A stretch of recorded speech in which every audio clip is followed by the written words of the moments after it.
ने ज्ञापन सौंपा है ताकि पीएम तक हमारी बात पहुंच सके। और जैसे 2 साल कोरोना ने खराब किए हैं स्टूडेंट्स के, यूपीएससी, एसएससी, आर्मी और बैंकिंग के।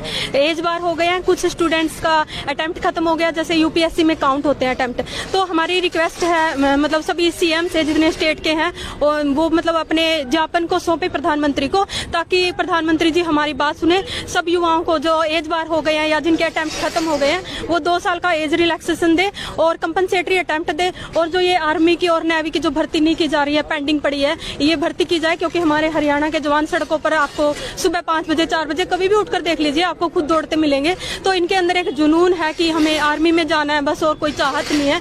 तो ये आर्मी की भर्ती की जाए और नेवी की भर्ती की जाए और एसएससी का कैलेंडर जारी किया जाए। और जो ग्रुप सी और ग्रुप डी की वैकेंसी को कैंसिल कर दिया, जो 2018 से 2021 तक इन जिस स्टूडेंट्स ने फॉर्म अप्लाई किए हैं, क्योंकि बेरोजगार युवा है, हर कोई स्टूडेंट मतलब फॉर्म अप्लाई करता है, डिजिटल खर्चा भी होता है और जो ड्राफ्ट होता है वो भी होता है। अब जैसे गरीब मजदूर परिवार है, ईडब्ल्यूएस किसान परिवार के बच्चे हैं, उन लोगों के पास इतने पैसे नहीं है कि वो एकेडमी में बैठे रहें या फिर लाइब्रेरी में जाते रहे, क्योंकि लाइब्रेरी की भी फीस फिक्स नहीं होती है, एकेडमी की फीस भी फिक्स नहीं होती है। तो उन वैकेंसी को बहाल किया जाए, स्टूडेंट्स का एग्जाम लिया जाए। और जो ये सीईटी का बहाना देके कैंसिल कर रहे हैं, सीईटी का तो उन्होंने मॉडल भी जारी नहीं किया है। स्टूडेंट को मतलब छात्रों को भटकने पे मजबूर कर रही है सरकार। हम पढ़ने वाले स्टूडेंट्स हैं, जितने भी यहाँ पे हैं सब अच्छे स्टूडेंट्स हैं, अच्छी तैयारी करने वाले। और हमने ये जो मार्च निकाला है, तो हम 22 डिस्ट्रिक्ट जो हमारे हैं, जैसे कल हमने जींद में किया था और ऐसे ही 1 बाय 1 करके आज जैसे हमने हिसार में किया, ऐसे हम डीसी के माध्यम से सभी डिस्ट्रिक्ट के थ्रू तो हम पीएम तक और सीएम तक अपनी बात पहुंचाना चाहते हैं।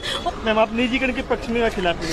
हम खिलाफ में है। निजीकरण होगा, देखो रेलवे से ही आप ले लीजिए, रेलवे सबसे बड़ा सेक्टर है हमारे भारत में। अगर रेलवे का निजीकरण किया जाएगा, पहले ही इतना बेरोजगारी है। मैं पूरे हरियाणा की बात नहीं कर रही, पूरे भारत की बात कर रही हूँ। हरियाणा तो नंबर 1 हो गया, लेकिन पूरा भारत भी हमारा नंबर 1 ही हो गया। आप जैसे एसएससी जीडी के स्टूडेंट है नागपुर में, सड़कों के आगे लेटे हुए, कितने दिन से आमरण अनशन चल रहा है। ऐसे ही कभी एचएसएससी वाले मतलब धरना प्रदर्शन में बैठे हैं, जैसे अभी कुछ दिन से यूपीएससी वालों का, एसएससी वालों का दिल्ली मुखर्जी नगर में प्रोटेस्ट चल रहा था। अभी गवर्नमेंट ने उनको डिटेन कर लिया और उनका वो आंदोलन भी बंद कर दिया। मतलब ऐसे युवाओं की आवाज अब दबाने की कोशिश मत कीजिए। मैं सरकार की पॉलिसी साफ निजीकरण के पक्ष में है, वो निजीकरण कर रही। ग्रुप सी और ग्रुप डी को वो रोजगार कौशल निगम के तहत प्राइवेट कर चुकी है। हाँ, हम इसके आपकी लड़ाई कहाँ तक जाएगी? हमारी लड़ाई निजीकरण हम नहीं होने देंगे। हम देश का जो हरियाणा का, देश का जो युवा है, इस बात को समझ गया, क्योंकि ये कॉन्ट्रैक्ट बेस पे जो 10 से 12,000 6,000 में जो काम करवा रहे हैं फुल डे, सुबह 8-9 बजे से शाम के 6-7 बजे तक काम ले रहे हैं। मतलब ये तो शोषण करने वाली बात है स्टूडेंट का। ना तो हमारी एजुकेशन में इतनी क्वालिटी, आप सरकारी स्कूलों में जाकर देख लीजिए। मतलब बातें तो इतनी बड़ी बड़ी हाँकते हैं कि हमने स्मार्ट स्कूल बना दिए। अरे शिक्षक नहीं है, जब शिक्षक नहीं होंगे सरकारी स्कूलों में, बच्चे कहाँ से जाएंगे? वो नहीं जाएंगे, वो छोड़ के प्राइवेट में जा रहे हैं। प्राइवेट स्कूलों में कोई फिक्स नहीं है फीस को, मतलब आप किसी भी स्कूल में एलकेजी, नर्सरी 3-4 साल तो मतलब फर्स्ट में आने से लगवा देते हैं। प्रधानमंत्री जी से प्रार्थना है, हम सरकार के विरुद्ध बिल्कुल भी नहीं है।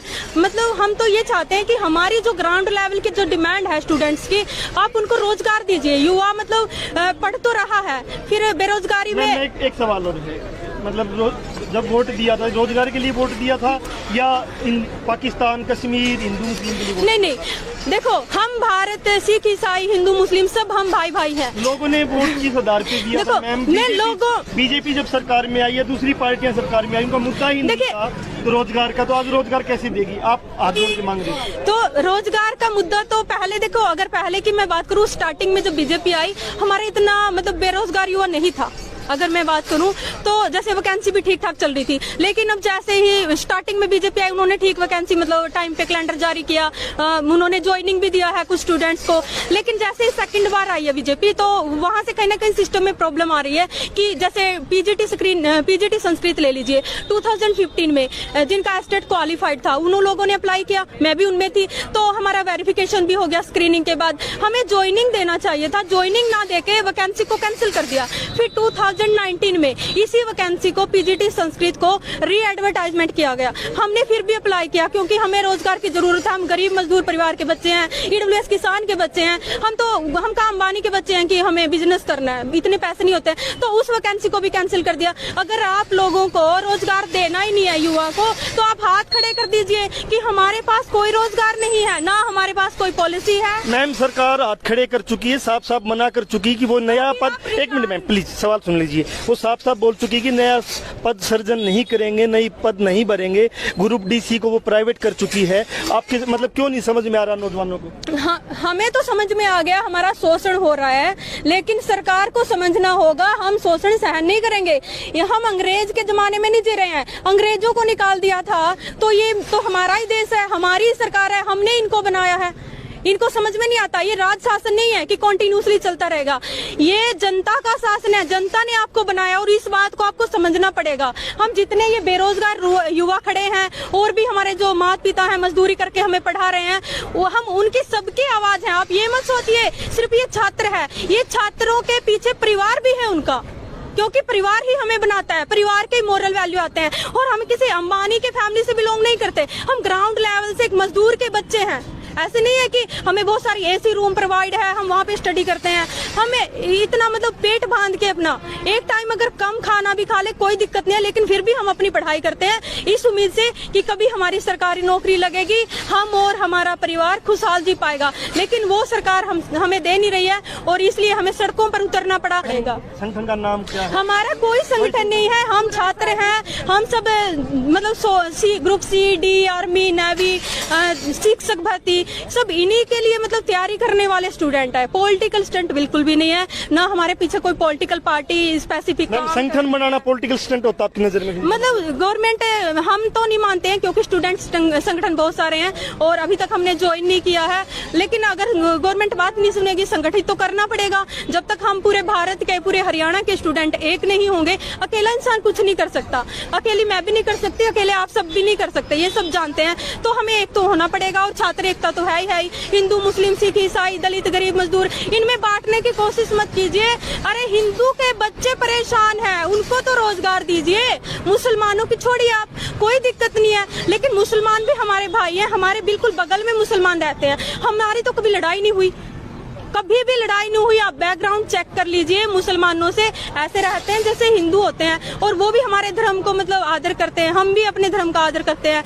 मतलब एक रोजगार की तो उनको भी जरूरत है, आपको भी? हाँ बिल्कुल जरूरत है। हिंदू, मुस्लिम, सिख, ईसाई सबको रोजगार की जरूरत है और दलित, गरीब, मजदूर, ईडब्ल्यूएस किसान जिनके भी बच्चे काम कर रहे हैं सबको जरूरत है।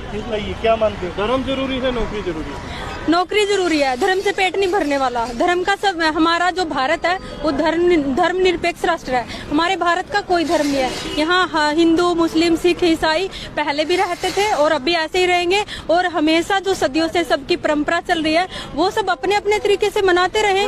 इसमें सरकार का क्या रोल है? धर्म का कोई रोल है ही नहीं है।